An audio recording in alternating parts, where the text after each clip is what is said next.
कपिल मुनींचा आश्रम आहे. लोहारा हे गाव. तेथील हे बाबाजी यांच्याकडे या गोमाता आहे. सर्व गोमाता आहे इथं. या बाजूलाच बघितलं तर हे राजहंस पक्षी आहे. यांना पाण्यामध्ये पोहण्यासाठी व्यवस्था केलेली आहे. इथं थोडे तिकडे पलीकडे मागे पण भरपूर आहे. अशा पद्धतीने येथील ही बाग हे शंकर भगवान यांचं मंदिर आहे. समोर गॅटमधून बाहेर निघाल्यानंतर इथं कपिल मुनींच्या पदस्पर्शाने पावन झालेली ही भूमी आहे. अशा पद्धतीचं आहे. समोर आल्यानंतर विस्तीर्ण असं हे नर्मदे माईचं पात्र आहे. खूप असं शुद्ध जळ नजर पुरत नाही इथपर्यंत असं पाणी यामध्ये आहे. सध्या बघतोय की आमच्याबरोबरचे आलेले सर्व बाबाजी महाराज या माता, त्याचप्रमाणे इथून नजर पुरत नाही असं मोठं पात्र आहे. पाणीच पाणी आहे. हे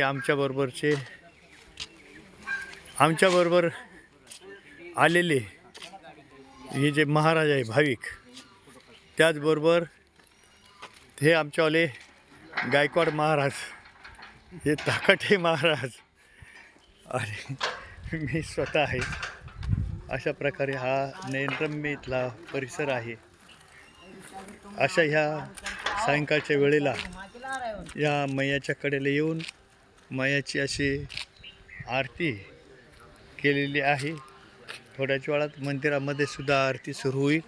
इथं काही या प्रवाशांना पलीकडे नेण्यासाठी थोड्या वेळातच बघा ह्या बोटी जातील. इथं भरपूर अशा बोटी, पुढच्या बाजूलाही 10-12 बोटी आहे. हे पलीकडचे गावकरी आहे. त्यांना इकडे यायचं असेल तर बोटीने येतात. यांना जायचं असेल तर पलीकडे त्या ह्या बोटींचा आसरा घेतात. मोटरसायकली वगैरे सुद्धा याच्यात जातात. हे शंकर भगवान यांचं असं भव्य असं मंदिर आहे. त्याचप्रमाणे हे सर्व जे भाविक आहे हे एकाच ठिकाणचे नाही आहे. हे अनेक ठिकाणून आलेले आहे. भारतभरातून आलेले. या ठिकाणी काही हे महाराजजी इथं उभे आहेत. तसेच त्याप्रमाणे हा ग्रुप आहे जळगाव, धुळे.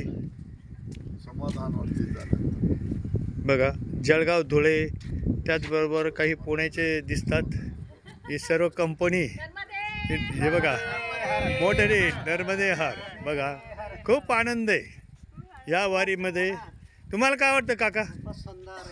इथे आल्यावर जे समाधान आहे, हा इथे आपण सर्व विसरून जातो घरचं, आणि हा आनंद खूप वेगळा आहे. मैयाजी तुम्हाला काय वाटतं?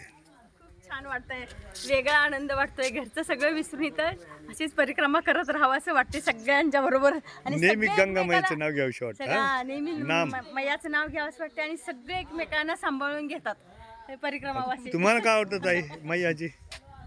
मला तर खूप आनंद वाटतं.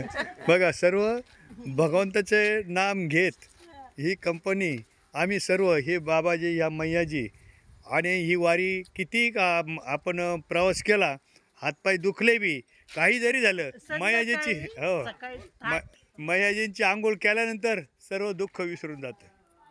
हां बोला 2 शब्द. काय वाटतं तुम्हाला? काय नाही, परत आहे ना आता नर्मदे माईची एकच ग्रुप आहे का पुढच्या वेळेस परत एक कार्यक्रम मला बोलावे, कारण खूप आनंद वाटला आणि खूप चांगला अनुभव आला. प्रत्येकजण प्रत्येकाची काळजी घेतो आणि कोणी कोणाला त्रास देत नाही, काही नाही, आणि व्यवस्थित चालू आहे. रस्त्याने जरी रस्ता खराब जरी असला तरी तकलीफ काही होत नाही. भूक लागल्यानंतर लगेच प्रत्येकाला चहा, जेवण, नाश्ता लगेच मिळतो. मैयाजी कोणाला उपाशी ठेवत नाही. सर्व जनता सेवेसाठी हजर राहतात, मायाचं नाव घेतात आणि त्या वेळेला माया भेटते. तुम्हाला काय वाटतं? नर्मदे मैयाची आगाध खूप आहे. मैयाची काहीच आपण तिचं काहीच आपण हे करू शकत नाही. वर्णन काय करू शकत हा वर्णन करू शकत करू शकत नाही. आपल्यातून तिचं वर्णन होतच नाही.